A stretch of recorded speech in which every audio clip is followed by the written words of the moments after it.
What's up, YouTube folks? Thanks for tuning in for the second installment here of installing this Hellcat airbox. The first video, as many of you probably already know, it was bumper removal only, and here we are, bumper removed. Now we're moving on to the airbox assembly and all itself. So here's the part numbers for the airbox assembly. Part number for this little inlet duct here. And this inlet duct plugs in right there. And then, of course, part number for this plastic piece. Replaces the factory plastic piece, which I already see is going to be an issue for me because I'm not liking the way it looks, and you'll see what I'm talking about here in just a minute. So I can already tell that this is going to be a much smoother airflow with this. Is it going to be a cooler airflow? I think that once the car starts moving, you'll probably see the temperatures come down a whole lot faster than before, but I'm just not so sure that the temperature will be less than what I was experiencing before just sitting there. I mean, heat soak, I believe, is going to be the same. So my first step is I'm going to go ahead and take off the factory airbox, unplug the air temperature sensor here. Probably going to unplug this out from under the valve cover here. It's just easier to pull that off from right there.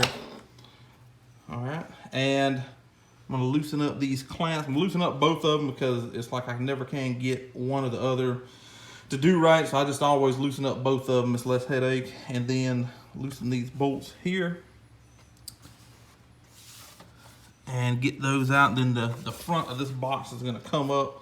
Take this top of the box off, and then we'll work on the bottom once again. I took this out and I found that this airbox is smooth too. And if somebody can comment and let me know that maybe they changed this in 18. I swear I've seen videos with 16s and 17s when they weren't smooth like this. They actually had this honeycomb stuff all in the box here, but this is actually smooth just like the box that I have. So interesting. I do see a couple little things. I'm gonna go ahead and take this out. All else you need to do is this little, I believe it's an 8mm here.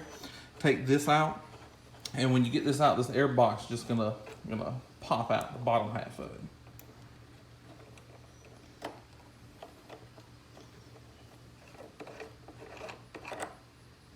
Oh, that's my screw. Put it over here so I do not lose it. And air box just kind of pops out. And eerily similar. There are slight differences. Let me try to see if that bottom piece is bigger. I don't see why it really would be. This again is my factory airbox. There's no hole here, and it's got this felt that is horribly put on. Anyway, let's see. All the way around. I mean, they look to be fairly the same. Just this one has a hole in it. All right, so that's rather disappointing. I thought that there'd be some huge difference in the boxes. They do look. That looks different. Let me turn these back upside down. Before I turn them back, you'll need to take this rubber grommet piece here off of your factory airbox and place it right there on the new one. I'll have to get the trim removal tool, it's being a pain. And also this little grommet, you're gonna have to remove that from your airbox as well. You're just gonna push, if I can get this thing out of here, push the center out, take the metal portion of it out, and the rubber portion will slip right out of there. It comes out like this. All right, so let's turn these back around here.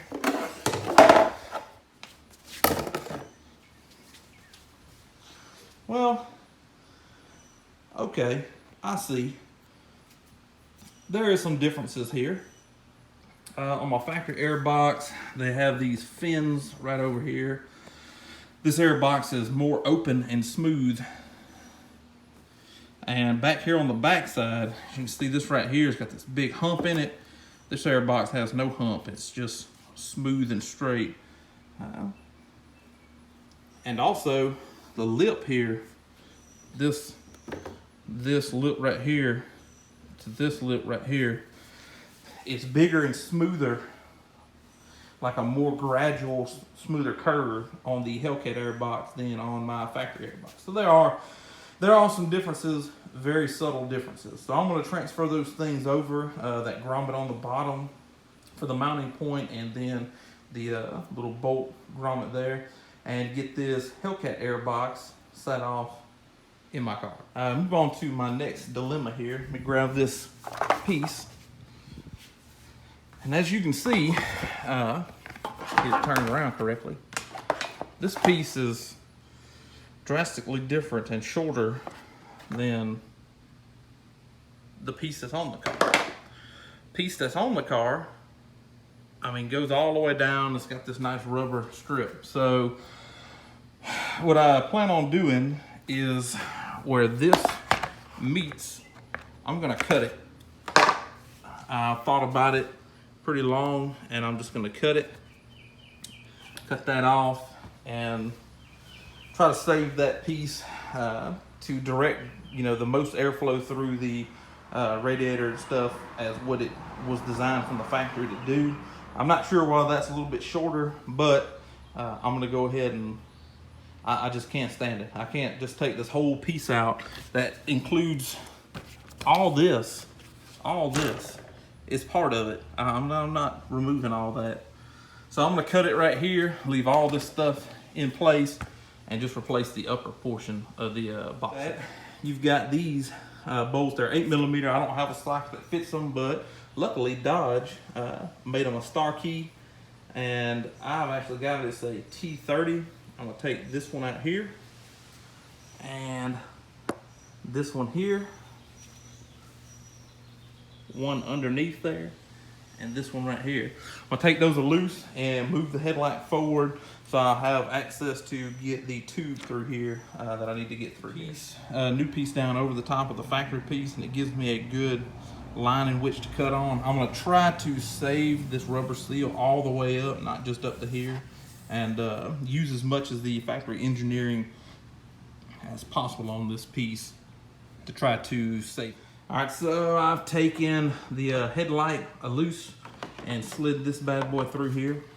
And you're gonna have to go to the auto parts store, and right there, where the little tab is right here, you're gonna have to go and buy another one of these push pins here. So I bought this pack here, and these right here for something that I'm gonna do with this piece in just a minute. And I also bought this black silicone because I like things sealed up. This box seals real good around this right here. So what I'm gonna do is I'm gonna take this and run me a bead right up against this edge, a very small bead. See, you don't want a crap ton of silicone around it, but I run me a small bead there, and I've also got a small bead I just got done putting around here to make sure everything seals up real good. So I've cleaned both surfaces and they're ready for that. And I'm gonna put this airbox in here, and then we'll move on to telling y'all what I'm gonna do to finish this piece up. So I got the airbox in, everything's sealed up pretty nice. If I had to do it over again, I probably wouldn't put anything on this piece right here. It just kind of pushed through. There's only one way that it goes. You can see the little alignment pin right there that aligns which way this thing goes. There it is sticking out of the front. Here's the airbox in. I sealed it.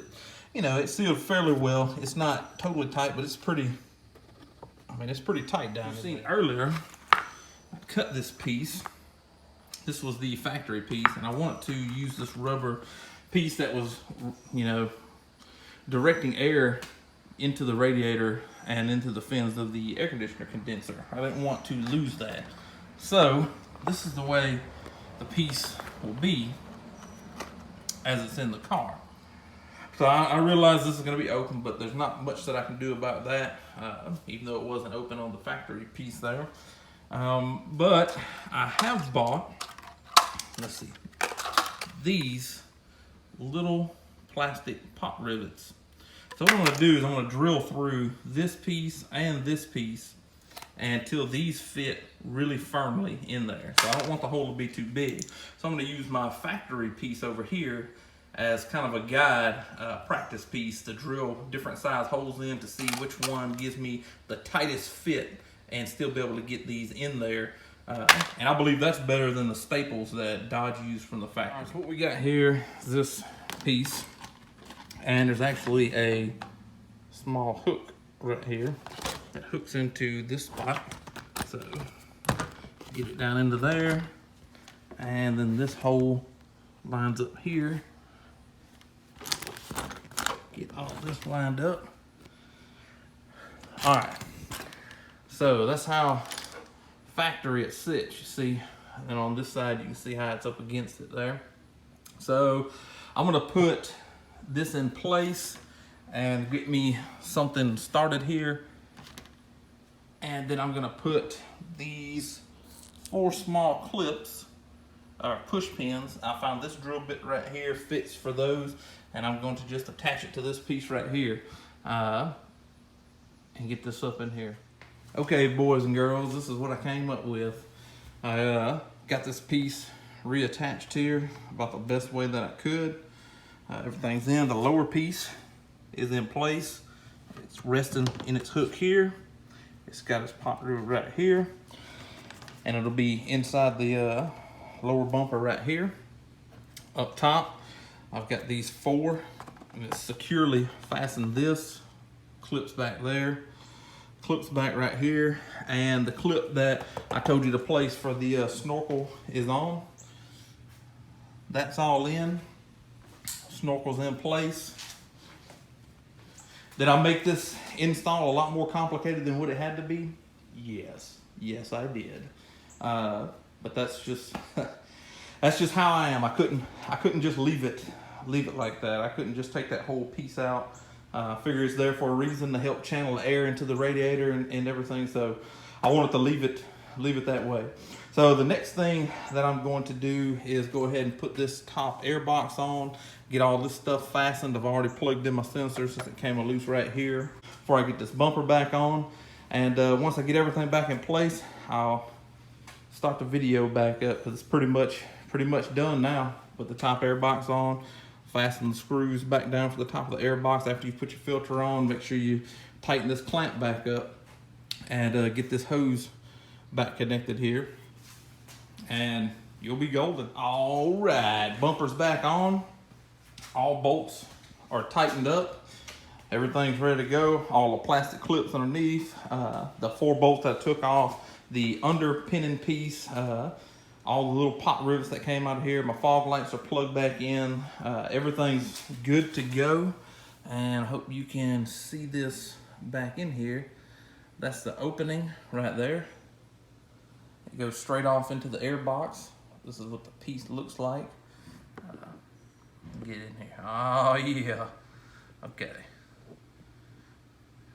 That's my piece there. Bottom piece is still intact, doing what it needs to do.